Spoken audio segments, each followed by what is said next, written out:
In today's video, I'm going to show you exactly how to transfer tables from OpenAI to Notion step by step.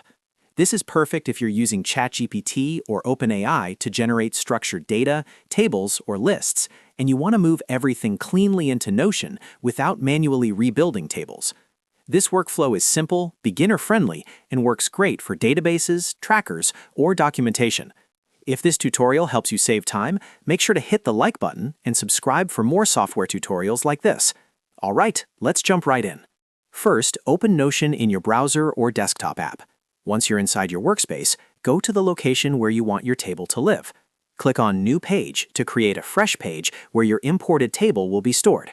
This keeps things organized and makes it easier to manage imported data later. Next, open OpenAI or ChatGPT in another tab. Make sure your table is already generated and formatted properly. The easiest way to transfer tables is by exporting or copying them as a CSV file.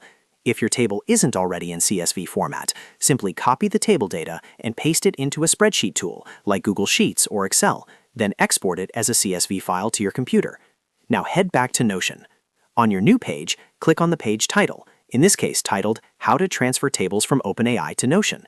From there, look to the sidebar and click on your workspace name, such as AYT's space, to access workspace level settings. Once the workspace menu opens, click on Settings. Inside the Settings panel, find and click on Import.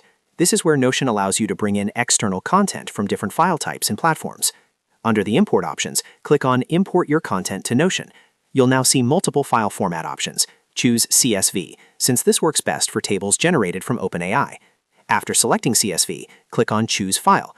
Browse your computer and select the CSV file that contains the table you exported from OpenAI.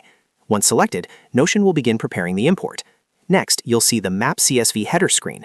This step is very important because it ensures each column from your OpenAI table is matched correctly with Notion properties. Take a moment to review the headers and adjust property types if needed, such as text, numbers, or select fields. When everything looks correct, click on Import CSV. Notion will now process the file and automatically create a table with all your OpenAI data properly structured. In just a few seconds, your table will appear inside Notion, ready to edit, filter, or turn into a database. And that's it. You've successfully transferred tables from OpenAI to Notion without any manual rebuilding. This method works for small tables and large datasets alike, making it perfect for research, content planning, or productivity systems. If this video helped you, don't forget to like, subscribe, and turn on notifications for more easy software guides. Thanks for watching, and I'll see you in the next video.